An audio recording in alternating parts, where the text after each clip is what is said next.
పిల్లలు 5 ఏళ్ల నుంచి మీరు ధ్యానం నేర్పమని చెప్తున్నారు. నేర్పమని చెప్పినప్పుడు ఈ పిల్లల్ని పెంచే విషయంలో బేసిక్గా ఈ ధ్యాన సంబంధమైనటువంటి ఆలోచన కానీ ముందర పేరెంట్కి ఉంటేనే పిల్లవాడికి నేర్పగలడం. Absolutely so. ఆ పేరెంట్కు ఉన్నది పిల్లవాడికి నేర్పే ప్రక్రియలో ఎట్లా మోల్డ్ చేయొచ్చు? యథా రాజా తథా ప్రజ. ఆ రాజుగారు ఎలా ఉంటారో ఆ ప్రజలు అలా ఉంటారు. ఒక ఇంటిలో ఆ తల్లి తండ్రి రాజు రాణి, పిల్లలు ప్రజలు.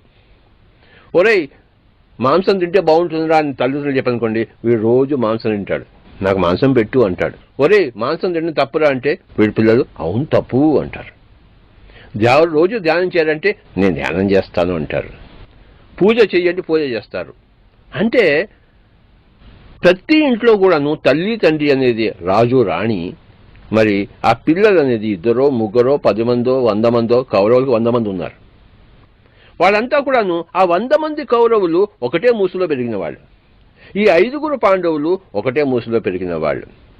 అంటే ఈ కుంతి పుత్రులు ఇలా ఎందుకయ్యారు, మరి కౌరవ పుత్రులు అలా ఎందుకయ్యారు అంటే పేరెంటింగే కదా. ఈ పేరెంటింగ్ దగ్గరికి వచ్చేటప్పటికి అంటే హానెస్ట్గా మాట్లాడుకుంటే ఈ తల్లిదండ్రుల యొక్క ప్రవర్తన, తల్లిదండ్రుల యొక్క గైడెన్స్ ఒక లిమిట్తో ఆగిపోతుంది. వీరు బయటికి వెళ్ళినప్పుడు అంతే. దీన్ని తెలుగులో చక్కటి పదం ఉందండి, అడ్డాలలో ఉన్నప్పుడు బిడ్డడు కానీ గడ్డాలు వచ్చిన తర్వాత బిడ్డడు కాదని చెప్పేసి. సో ఆ అడల్సెంట్ స్టేజ్ దాటి వాళ్ళు కూడా అడల్ట్స్ అయినప్పుడు నో మోర్ పేరెంటింగ్. చిన్నప్పుడే పేరెంటింగ్. వాడి మీసా వచ్చిన తర్వాత వాడు నువ్వెవడు వాడేవాడు. ఒక పక్షి ఏం చేస్తుందంటే గుడ్డు పెట్టి దాన్ని పిల్లనిగా పెంచి కొంచెం రెక్కలు వచ్చే సమయంలో పైనుంచి తోసేస్తుంది. తోసేసిన తర్వాత ఆ పక్షి ఎగురుకుంటూ వెళ్ళిపోతుంది, దాని దారి దాన్ని. ఇంక మళ్ళీ ఇక్కడ రాదు, అది దాని దారి దాన్ని చూసుకుంటుంది. కనుక పేరెంటింగ్లో కూడాను ఖలీల్ జిబ్రాన్ ఏం చెప్పాడంటే, your children are not your children. అంటే మీ పిల్లలు కాదు. అంటే మీ పిల్లలను మీలాగా తయారు చేయొద్దు, వాళ్ళలాగా వాళ్ళు తయారయ్యేట్టు వాళ్ళు ప్రోత్సహించాలి. వాళ్ళకి ఒక ఇండివిజువాలిటీ ఉంది, వాళ్ళకి ఒక కెపాసిటీ ఉంది. ఏ కెపాసిటీలో వాళ్ళు రాణిస్తారో తెలుసుకుని ఆ ప్రకారం తీసుకెళ్ళాలి. అయ్యా ఒకడికి సంగీతం అంటే ఇష్టం లేదు, నువ్వు సంగీతం టీచర్ అనుకో పేరెంట్గా, అరే నేర్చుకోవాలంటే వాడికి ఇష్టం లేదు. వాడికి అంటే ఆ వయసులో మనం చెప్పేది ఇష్టాలుగా, వారి సొంత ఇష్టాలు అనేది మనం రుద్దే జరుగుతాయిగా.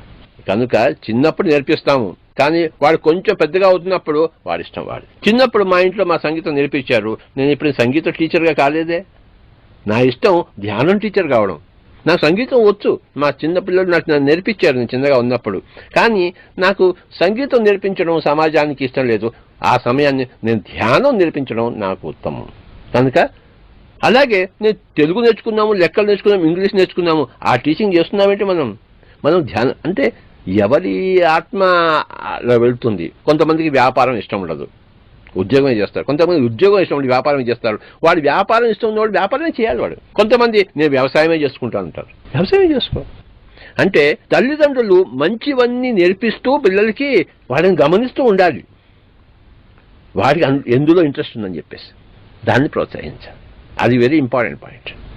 ఇప్పుడు 2 పిల్లలు ఉన్నప్పుడు అదే ఇంట్లో పెరిగినప్పుడు ఒకడు ఆడుకుందాం అంటాడు, ఒకడు చదువుకుందాం అంటాడు. ఇద్దరికి ఆ 2 నేర్పించాలి. ఇద్దరు ఆడుకొని చదువుకున్నాడు. అది కరెక్ట్. వాడు ఏ టెండూల్కర్ అవుతాడో, ఏ ధోని అవుతాడేమో, ఎంత గొప్ప విషయం అది. కాదు నువ్వు కూడా కూర్చొని చదవాల్సింది. అక్కడే మనం విఘ్నత ఉపయోగించాలి.